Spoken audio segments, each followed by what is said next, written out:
June 1st. Saint Pamphilus, Martyr. Saint Pamphilus was of a rich and honorable family, and a native of Berytus, in which city, at that time famous for its schools, he in his youth ran through the whole circle of the sciences, and was afterward honored with the first employments of the magistracy. After he began to know Christ, he could relish no other study but that of salvation, and renounced everything else that he might apply himself wholly to the exercises of virtue and the studies of the Holy Scriptures. This accomplished master in profane sciences, and this renowned magistrate, was not ashamed to become the humble scholar of Pierius, the successor of Origen, in the great catechetical school of Alexandria. He afterward made Caesarea in Palestine his residence, where at his private expense he collected a great library, which he bestowed on the church of that city.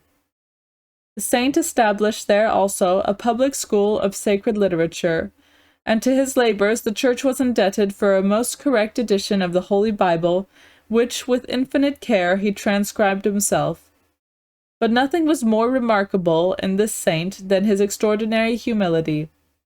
His paternal estate he at length distributed among the poor.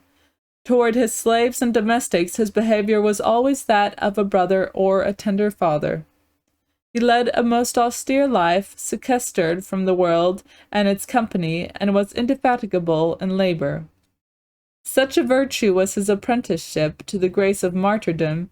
In the year 307, Urbanus, the cruel governor of Palestine, caused him to be apprehended, and commanded him to be most inhumanly tormented. But the iron hooks which tore the martyr's side served only to cover the judge with confusion. After this, the saint remained almost 2 years in prison. Urbanus, the governor, was himself beheaded by an order of the Emperor Maximinus, but was succeeded by Firmilian, a man not less barbarous than bigoted and superstitious. After several butcheries, he caused St. Pamphilus to be brought before him, and passed sentence of death upon him. His flesh was torn off to the very bones, and his bowels exposed to view, and the torments were continued a long time without intermission, but he never once opened his mouth so much as to groan. He finished his martyrdom by a slow fire, and died invoking Jesus, the Son of God. Reflection. A cloud of witnesses, a noble army of martyrs, teach us by their constancy to suffer wrong with patience and strenuously to resist evil.